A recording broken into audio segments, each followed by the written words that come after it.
ये जो हमारा है नायब सरकार के 2O उनके कार्यकाल का ये दूसरी हमारी दौरा है, चरण चल रहा है। पहला चरण हमने जनवरी में शुरू किया था और उसमें हमने 20 के 22 जिले हैं, हमारा माला जिला उस समय रह गया था।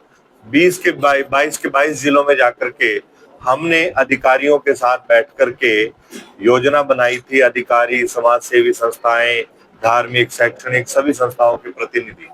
अब ये दूसरे चरण में हम सब लोग जो है, जो सीधे सीधे स्वच्छ भारत अभियान से जुड़े हुए अधिकारी हैं, उनको बुला करके हम उनको ये कह रहे हैं कि भाई इस आंदोलन का, इस मिशन का, इस अभियान का आप समाजीकरण करें।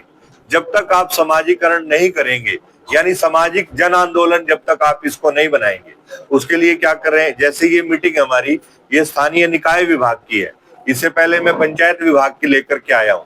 तो पंचायत विभाग में हमने कहा है कि ग्राम सचिव हमारा ग्राम का नोडल अधिकारी होगा और वो गांवों में स्वच्छता कमेटियां बनाएगा। तो यहाँ पर हमारी ये यूएलबी की मीटिंग है, स्थानीय निकाय विभाग की है।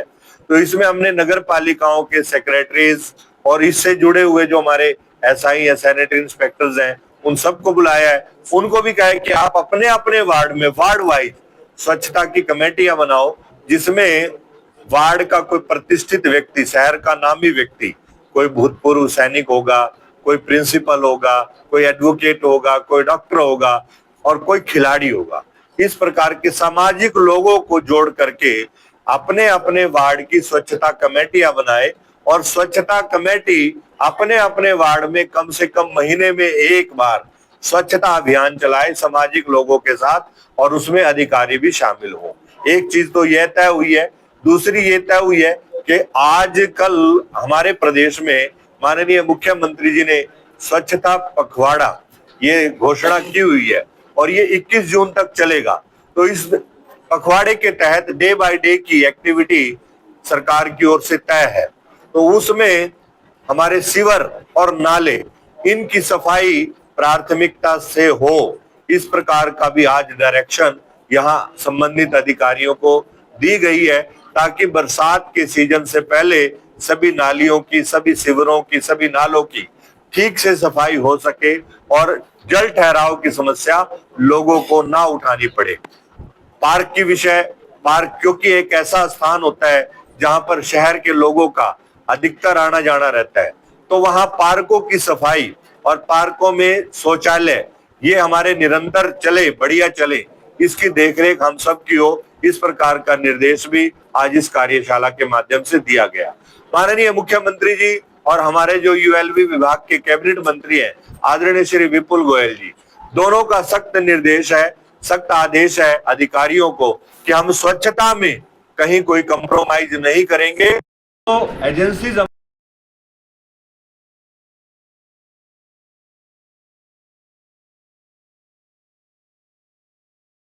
जो कमिटमेंट उन्होंने सरकार के साथ किया है, उन सब कमिटमेंट के साथ वो फील्ड में काम करें और अधिकारी ईमानदारी के साथ उनके काम का निरीक्षण करें, चेक करें। ये भी हिदायत आज इस मीटिंग में दी गई।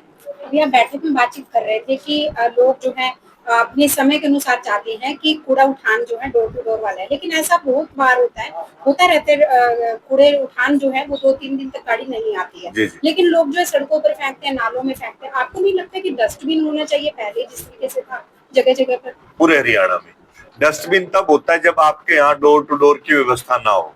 जब हमने डोर टू डोर की व्यवस्था दे दी, फिर डस्टबिन किस लिए? रोजाना नहीं आते ना? नहीं नहीं, रोज आते हैं, यही तो ना। यदि मान लो रोज आना तो आते हैं, होता क्या है कि स्वभाव ये है, मान लो मैं ऑनर हूं, मैं नगर सामाजिक व्यक्ति हूं, तो मेरे यहाँ गाड़ी जब आएगी मेरे हिसाब से आनी चाहिए। मैं घर में हूं तो मेरे हिसाब से आएगी, तो मैं अपना कूड़ा दूंगा, अपना डस्टबिन दूंगा, बिन दूंगा। जब मान लो मैं 2-4 मिनट आगे पीछे हो गया, ऐसा तो संभव नहीं है कि एक ही समय में सबके पास कैसे जा सकती है।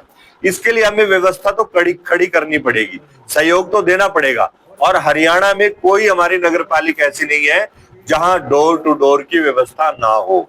उसके बावजूद भी आपने जो प्रश्न किया है वो बड़ा अच्छा प्रश्न है। वो केवल और केवल समाज के सहयोग के ना देने से ही ये व्यवस्था होती है कि अनऑथराइज्ड कूड़े के ढेर बन जाते हैं। हम तो अभी मैं हिसार का एग्जांपल दे रहा था इस मीटिंग में, हिसार में 65 थे और अधिकारियों ने वहां लग करके, हमारे वहां ज्वाइंट कमिश्नर है डॉक्टर प्रीतपाल सिंह जी, उन्होंने बड़ी सख्ताई के साथ लोगों से आग्रह करके, लोगों को समझा करके 25 ऐसे अनऑथराइज पॉइंट है जिनको खत्म किया है। वहां उन्होंने पार्क का रूप दिया है, वहां उन्होंने सुंदर कुर्सियां लगवाई हैं बैठने के लिए आग्रह करके। लेकिन देखिए अधिकारी पूरी तरह से सजग है, समाज का भी सहयोग, समाज का अंकुश भी होना चाहिए और सहयोग भी होना चाहिए, कंट्रोल भी होना चाहिए, नियंत्रण भी होना चाहिए। तो ये सब चीजें जब तक नहीं होगी तब तक व्यवस्था बेहतर नहीं होगी और व्यवस्था टिकाऊ भी नहीं होगी।